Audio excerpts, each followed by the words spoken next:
Hi guys and welcome back. For today, we'll be going on a road trip going sa isang masasabi kong hidden gem dito sa Silang Cavite. Kaya, let's go! Okay, so nandito na kami sa Coffee Builders. Let's go in! Ay, ang ganda naman ng entrance nila dito. Ang ganda ng lighting.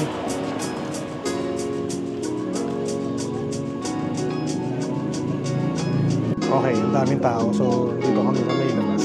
Umupo. Kasi holiday ngayon. Kaya, expected na maraming tao.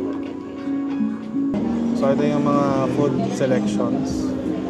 So, pasta, appetizer, burger and sandwiches, salads, desserts, all-day breakfast.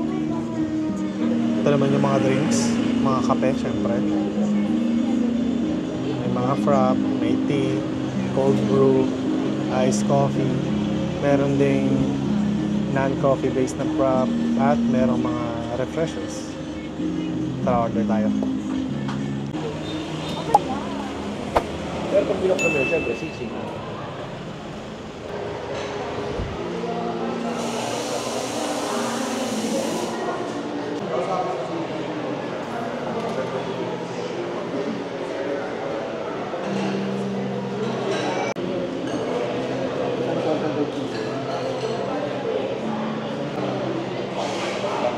May mga cookies sila dito, mga breads. Wow! Sarap naman ito.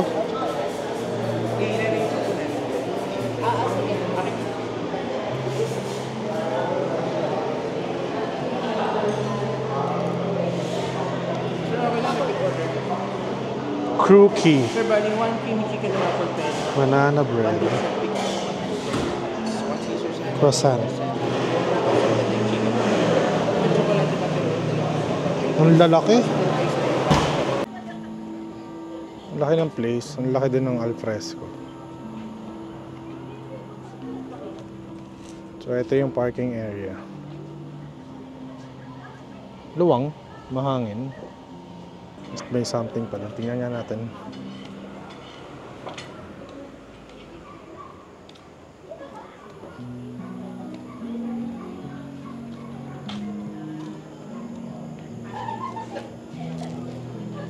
May malaking mural pa dito. Nice.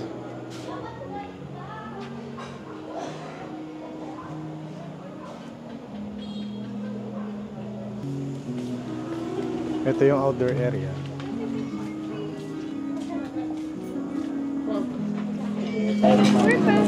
Co-order lang namin pero nandito na kagad yung kape. Ang bilis. Last one. Express. Look at that tree. Tikman na natin nga ito. Ay, ano pa siya? Ano to? Rice straw? Rice straw? Rice straw ba to? O... Ano itong rice straw? Hindi naman. Paper lang ito siguro.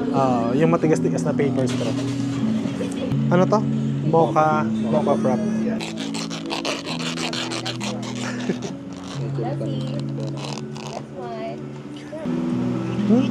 Lasang ano naman siya? Lasang ano, Starbucks. Lasang Starbucks. So yun yung parang magiging ano, parang pinaka-baseline kung kukumpara. Okay, so may papakita lang ako. Mainit siya. Itong chocolate butterol. So ano siya? Hot chocolate. Hot chocolate. Wow, nice ah. Ganda ng presentation. Grabe naman yung serving ng nachos. Ayaw, ang dami.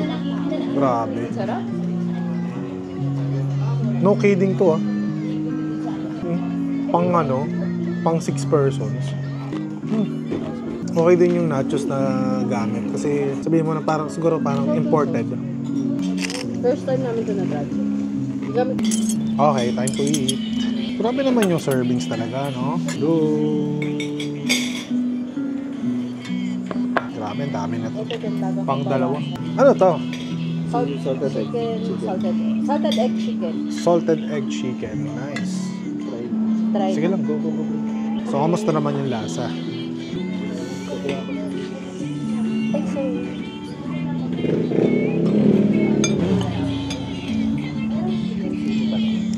creamy nga. Ang sarap. Tsaka hindi siya tinipid. Ano din?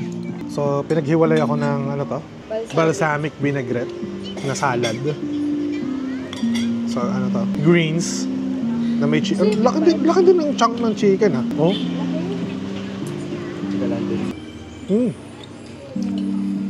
Ito pala yung order namin kay Chelsea.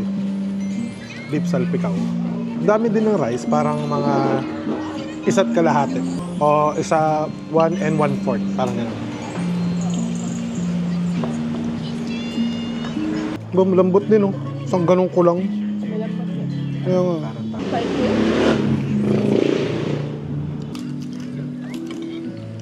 5 Ang lambot.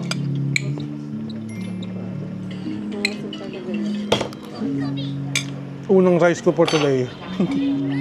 Nice. Grabe din naman kasi talaga yung ano. Napaka-generous ng sahog. Parang reception. Oo. Para sa spa. Salted egg chicken.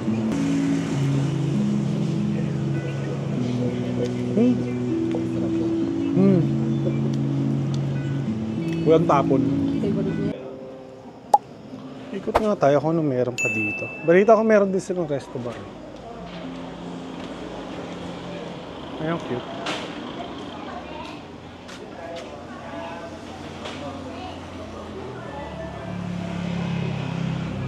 Tayo sa kabila.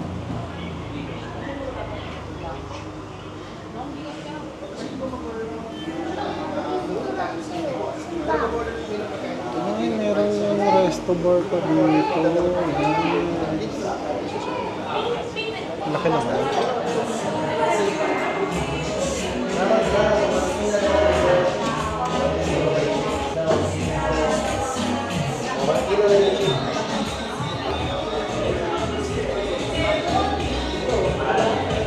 Nice. Oh, may window pa dito.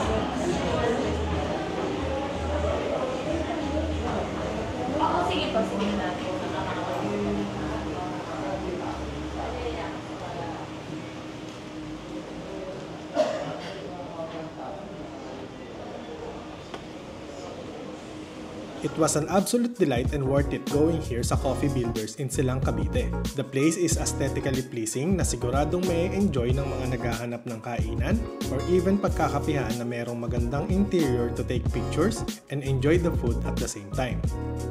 And speaking of the food, ang sarap ng mga pagkain nila dito and even have a wide range of dishes na pwedeng pagpilian. Maganda din ang pagkakapresent nila ng mga to.